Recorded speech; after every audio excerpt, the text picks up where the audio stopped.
You can analyze clinical outcomes in many different ways, and some of the different ways to do it is looking at dichotomized analysis, basically comparing two groups. And another way to look at it is that which of the patients recovered to a better functional outcome rather than to a complete clinical recovery. Well, of course, the numbers give us an ability to talk to the patients and tell them and their families in the time where it's quite devastating and very difficult to understand the scope of the emergent situation.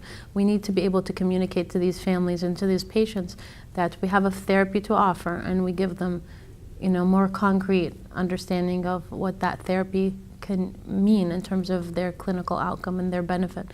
So these numbers are merely a tool to help us inform patients, inform caregivers, inform other physicians, whether they be emergency physicians or neurologists taking care of these patients, what the true clinical impact and powerful clinical impact of these studies and these trials show us about the endovascular therapy and its benefit. So what we did based on the published data of the Mr. Clean trial, which was the first positive endovascular trial, we looked at the number needed to treat for benefit. And what we found is that based on their data, 1 in 7 patients will have a non-disabled outcome because of endovascular therapy, and 1 in 3 to 5 patients will have a less disabled outcome, which is extremely significant.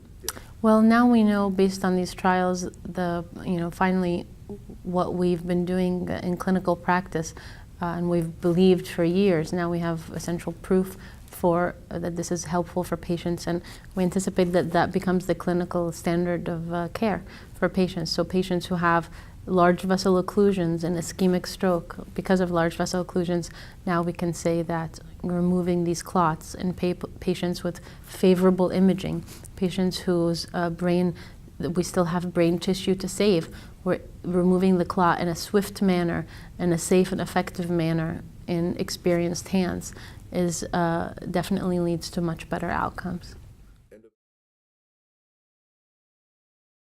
Yeah, I think the really power in the Mr. Clean trial is actually it shows the generalizability of this technology, even without using very sophisticated inclusion criteria in terms of imaging, looking at whether they be perfusion maps or collateral grades or whatnot, something that can be applied towards many centers that still with the selection criteria, very powerful positive results, and that's very reassuring. This was a very momentous occasion for us as an interventional neurologist in training. This is a career-defining moment and a novel turning point for patients, for anticipating more availability of this technology for patients and more benefit.